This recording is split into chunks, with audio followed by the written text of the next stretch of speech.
Mariposa, Green Mountain Lookout with a smoke report. Green Mountain Lookout, this is Mariposa. Go ahead with your report. Yes, Mariposa, I have smoke at 41 degrees, 15 miles. It appears to be out around Stumpfield Mountain in the area of Harlow Ranch, I believe. I can see the smoke coming up pretty good. I'll copy that, Green Mountain.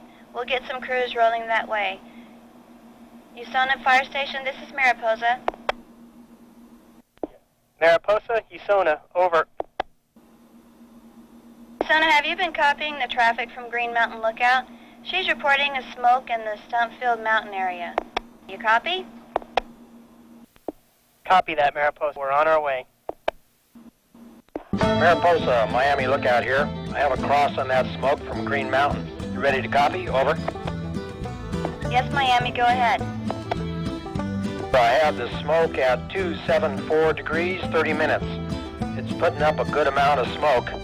I believe it's already 2 to 3 acres in size. Over. Copy that, Miami. Could you contact Jersey-Dale Guard Station for us? We'd like to have their tanker truck and cat respond to this fire. Roger that, Mariposa. Miami out. Mariposa, tanker 4277 on scene at the Harlow Ranch fire. Got the Forest Service tanker here and the cat right behind us. What we're looking at here is about 2.5 acres of grass and heavy brush, burning up Stumpfield Mountain toward Indian Peak. Into the fire, where you feel the embers burn, and the dark.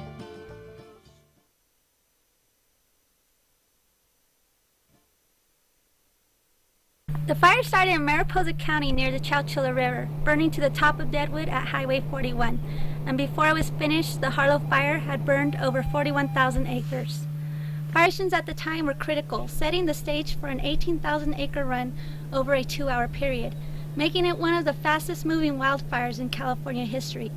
To follow, some of the local residents and firefighters who witnessed the Harlow Fire recount their experiences of the event to illustrate the destructive and unprecedented nature of the fire, and as a reminder that it can and did happen here.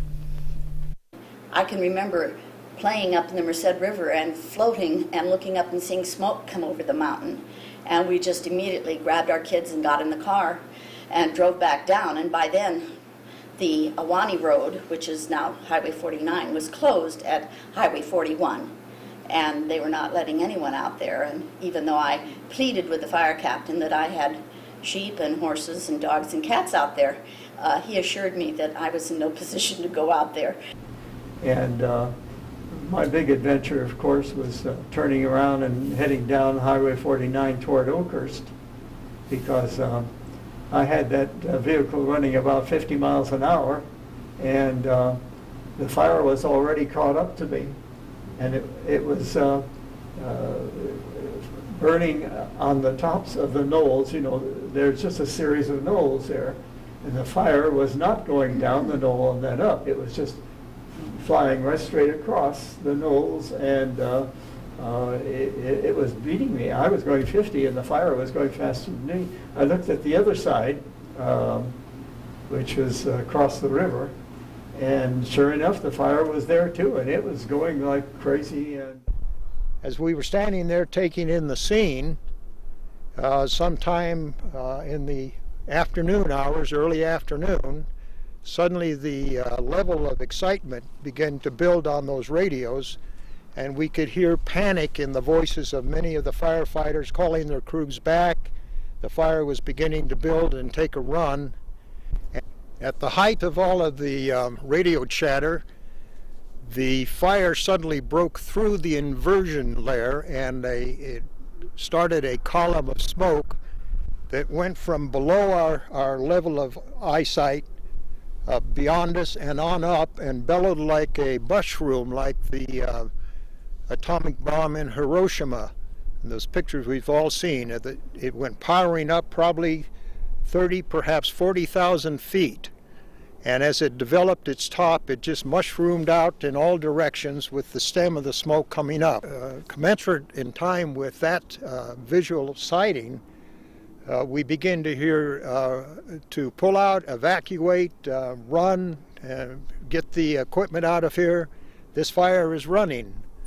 Well, it was during the Harlow Fire, probably the second day, I guess, and I lived over in Usona Roy in Mariposa County, and I was coming home from work in Oakhurst, and a couple miles out of town, the sheriff's deputies stopped me and told me I couldn't go any further. In fact, they told me I had to stay there and stop any other traffic while they went on about some other emergency work, and so I tried to stop people from going home, and of course they were worried about their families and everything. They said, "The heck with you, get out of the way, we're going after it, we're going through," and most of them did. And now in another hour or two, here comes the smoke and the fire flame over a mountain right in front of me, and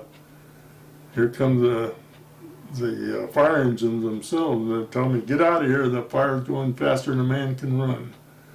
And so I did. I got in my car and turned right around and followed them right out of there. We had trucks coming in from all over the world and people trying to get out of here. And they couldn't do it. And they were jammed up on every road. And of course they couldn't go this way out towards Mariposa because this was all on fire. So and then it was, you know, bright and early, not all that long after daylight on the morning of the 11th when they come up through Metcalf Gap and over Crooks Mountain. Well, I mean, it just boiled over where normally that time in the morning, you know, you could walk up to the edge of a fire with a shovel or something, but that thing, where we were trying to hold it along Crooks Mountain and that, it just went over the hedge and honked on, and right, and from there it burnt to just outside Oakhurst in 2 hours. Our first observation on pulling into Oakhurst on Highway 41, coming down from the south entrance of Yosemite, was absolute panic in the highway. Highway 49, where it intersects with Highway 41, was just bedlam. There were trucks, bumper to bumper, automobiles, every kind of a vehicle you can imagine, driving as fast as they could, and closer than vehicles would normally follow each other at those speeds. And when they hit the base of Highway 49 in Oakhurst, they spewed out in all directions, any place they could find refuge to park the vehicles. Kind of looked like the grapes of wrath to me. I mean, it's envisioned, you know, like the car in front of us. I think it was Les Beal. You know, everybody had their bird cages, cats and dogs, and just anything you could throw in your car. I immediately saw an old Forest Service friend of mine jump out of a truck, Wayne Woolworth by name, and I said, "Wayne, what is going on?" He said, "That fire has chased us all out," and he says, "It's coming through town here like a firestorm." We all had to pull out and get out of the way. Everything's being lost. The houses are burning. The brush has just turned into an inferno. There was times when I couldn't drive and keep up with it. You know, I might think I was right in front of the fire, you know, and then I'd look up there several hundred yards in front of it where it's spotting up there, you know, and there I'd be right in between two fires. Time to get out of there. You know, we're real lucky that a lot of people didn't get hurt and burnt and killed on that.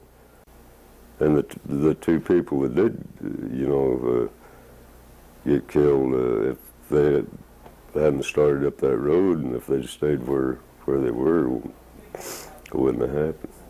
First assignment was to backfire the road that comes up here to Miami Lookout.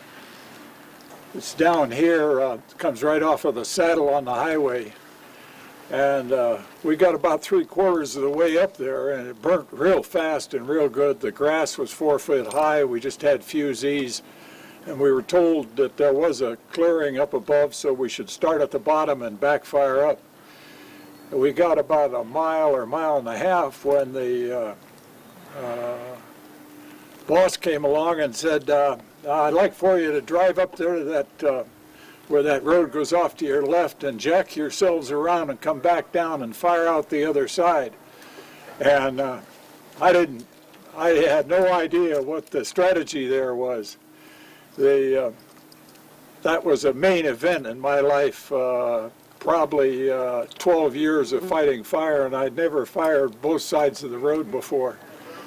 I come in from Southern California on a fire the night before, and they sent me up here to this lookout ahead of him with 25 inmates, two dozers, and I was supposed to build a fire line off of here and stop that fire from going over the top.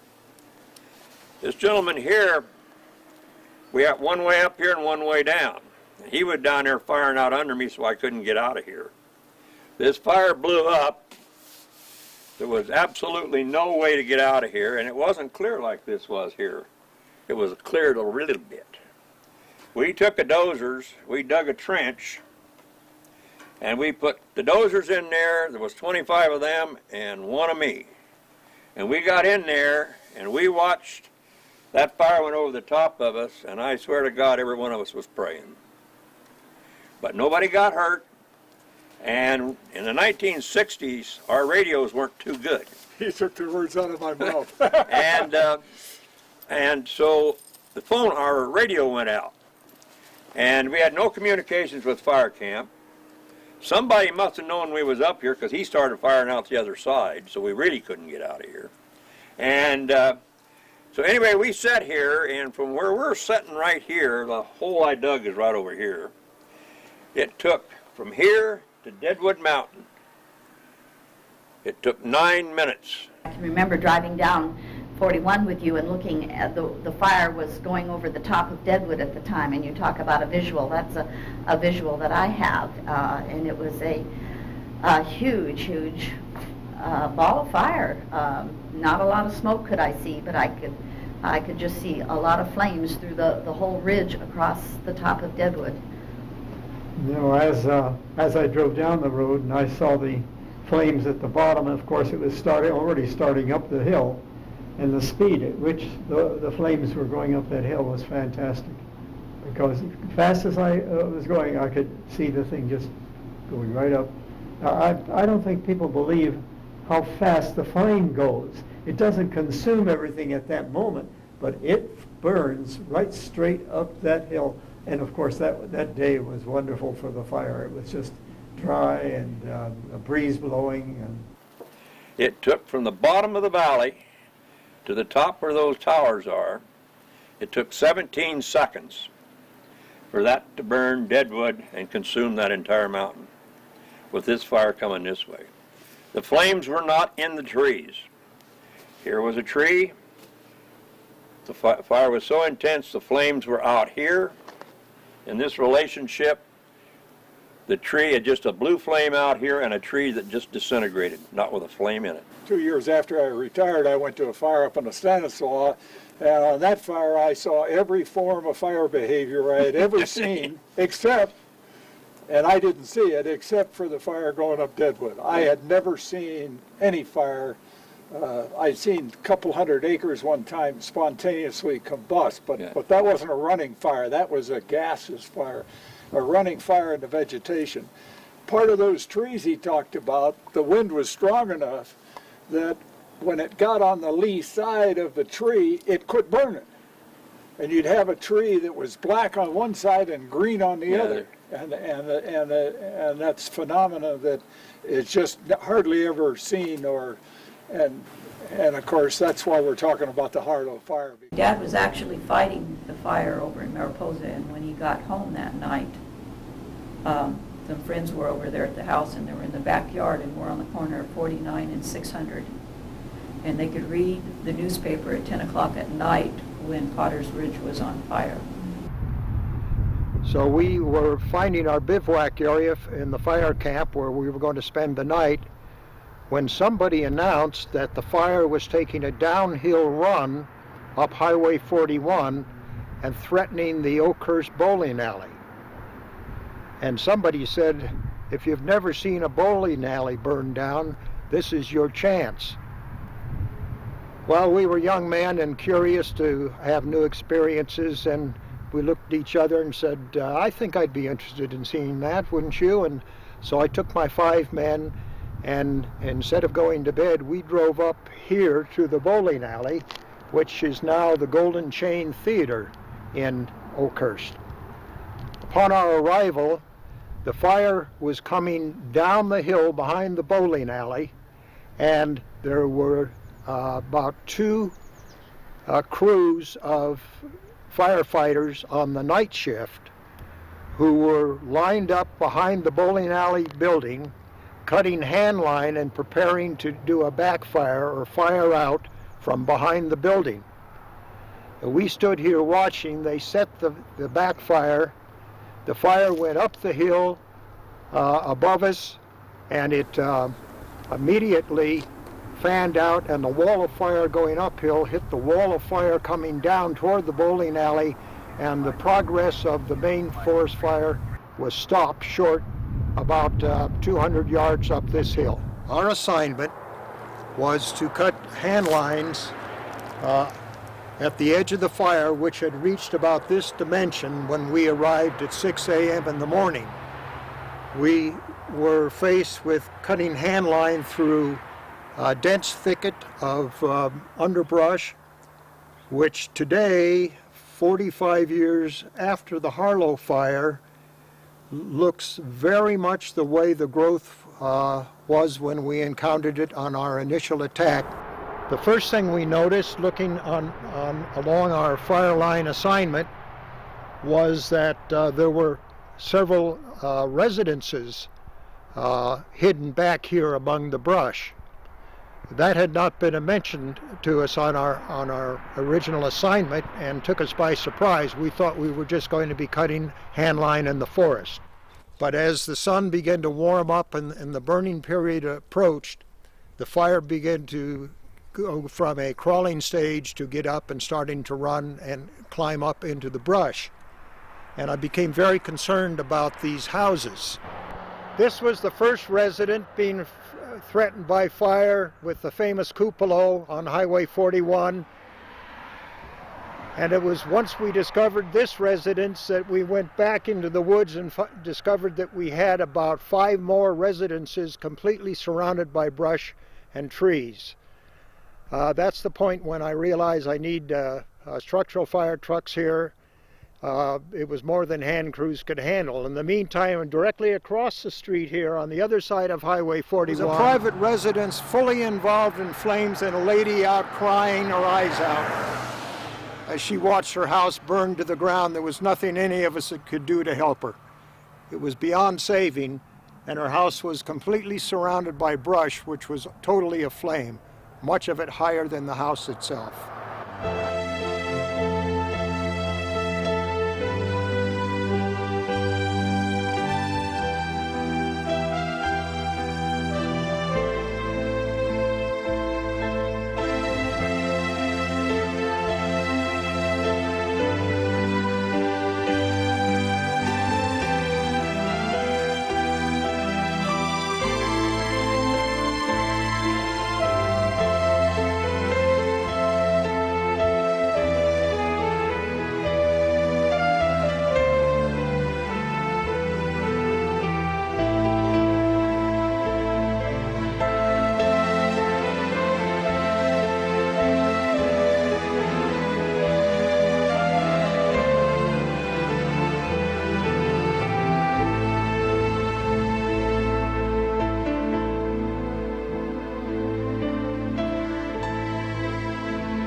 I received a telephone call from a ranger with the California, at that time called Division of Forestry, who had responsibilities for determining origin of fires on state lands.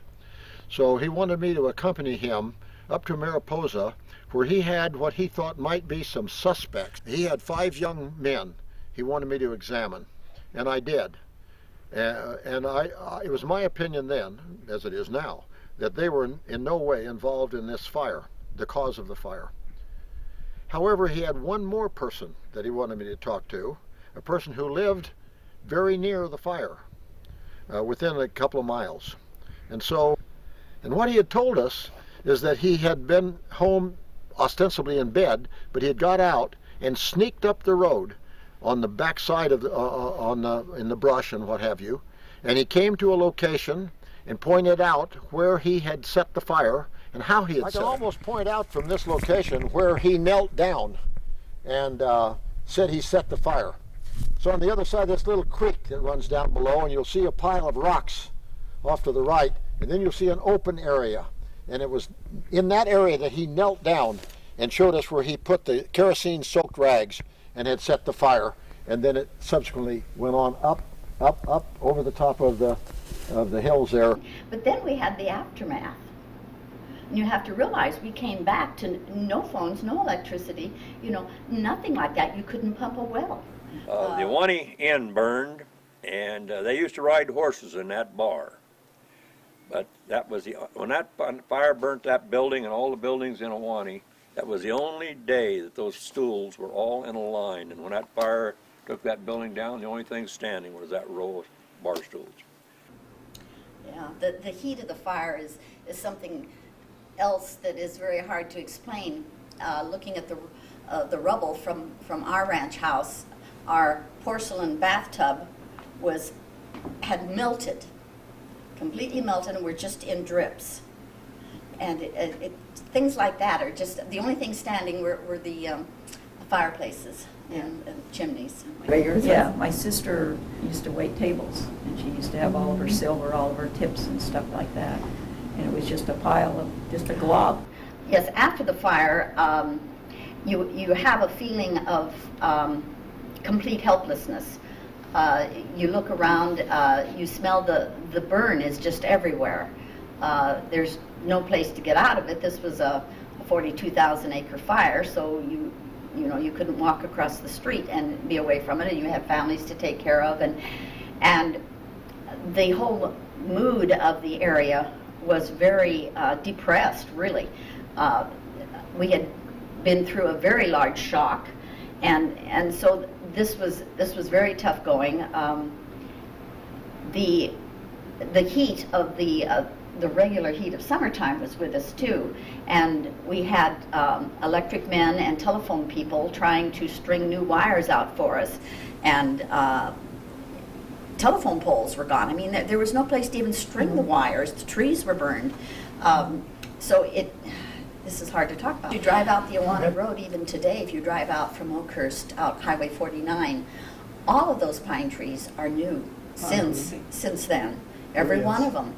And the fire just took out everything. I remember sending lemonade with my children in a wagon out to the men and trying to string the line and put up poles and telephone wires, and to thank them. I mean, they were doing a heroic job. The grocery stores were destroyed. Oh, that's right. I remember them setting up, just a little metal shed for the store.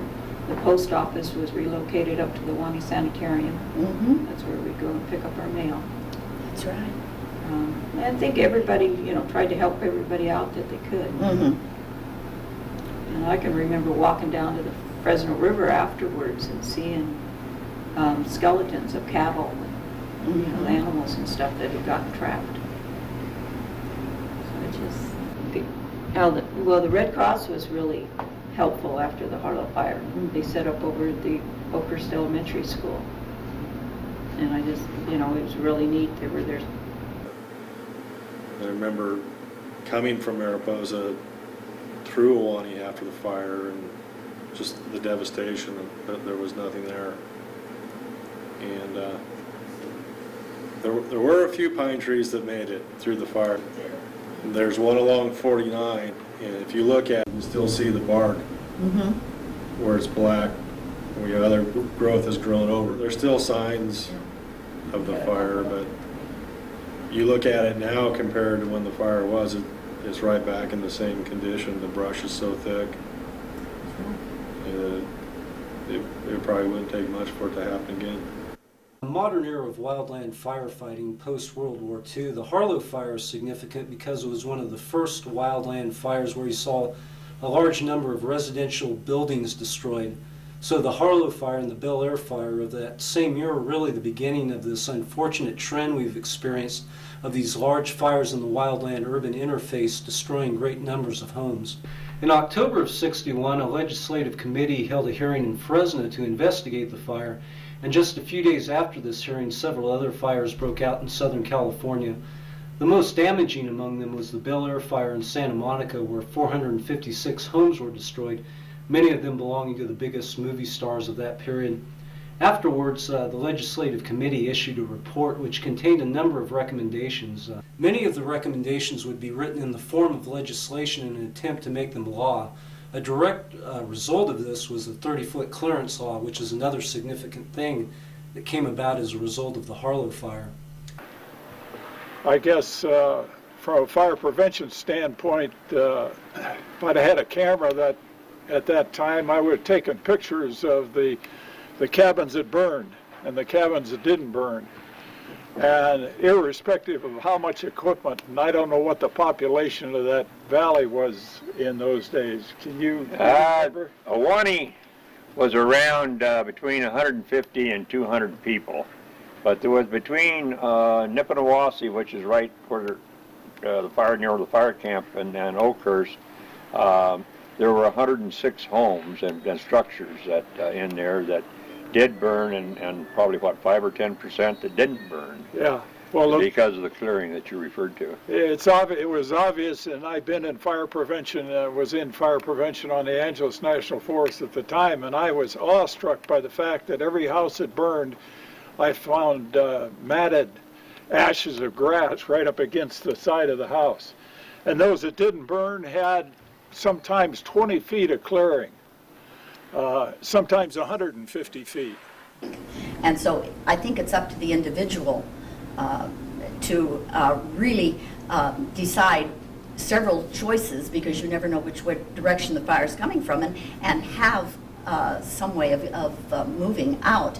I can remember talking to my nephew, Ken Judd, because he was with the fire service, and when I was talking to him about protecting my house and what I could do for it, and he just said to me, Andy PR, he said, your only choice at the time is which vehicle you're taking and leave. There's about 12,000 homes right now in this basin. If this fire was to be repeated today, it would dwarf the Oakland Hills fire as far as homes lost between here and Deadwood, just across the basin here that you see. The stories you have just heard are a reminder of our fire history here in eastern Madera and Mariposa counties. Although the losses were great in 1961, if a similar fire occurred today, those losses would be tenfold and cause a devastating effect on our local community. This is where you, the public, come in. Many times the only defense your home will have is the one you create. There are only so many fire engines to go around, and during firestorms, such as the Harlow and Oakland Hills fire, public safety often takes priority over saving a home. This is where personal responsibility plays a major factor. Protecting yourself and your home is something we all have a great deal of control over. Clearances, building materials, road access, adequate water supplies, and many other considerations can be taken into account to lessen your chances of becoming a statistic. Partnership is key. Contact your local fire agencies to find out what measures you can take to protect yourself from wildfire. Also, become involved with your local fire safe councils and take an active role in protecting your communities and making them fire safe. Your involvement will ultimately make our jobs as firefighters safer and more effective when time comes to protect your homes.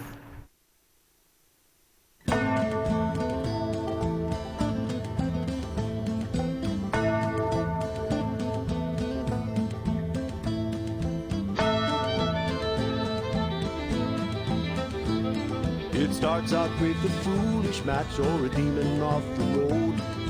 Some may sit and calculate, get off on his load. From the very heavens, it's lightning without rain. No matter how they find it, to them it's all the same. All the same. From the nation's working class, colleges, trade schools, with shovel axe, Pulaski's, McLeod, their working tools. They join the ranks of thousands who've answered to the call.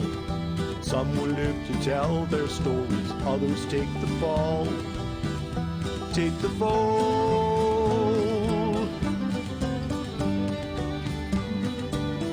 Into the fire, where you feel the embers burn, and the darkness, where the smoke and wind will turn. Your heart, it will beat faster when the hot air fills your lungs. Better thank you, God, for Nomex, and pray that fire won't run. At times a crew of 20, sometimes it's less than 12, working up a hose line or digging a road to hell. You've got to watch the fire, don't disregard the rear, 'cause all it takes is a little change, you'll find your end is near. End is near. Into the fire, where you feel the embers burn, and the darkness, where the smoke and wind will turn. Your heart, it will beat faster when the hot air fills your lungs. Better thank you, God, for Nomex, and pray that fire won't run.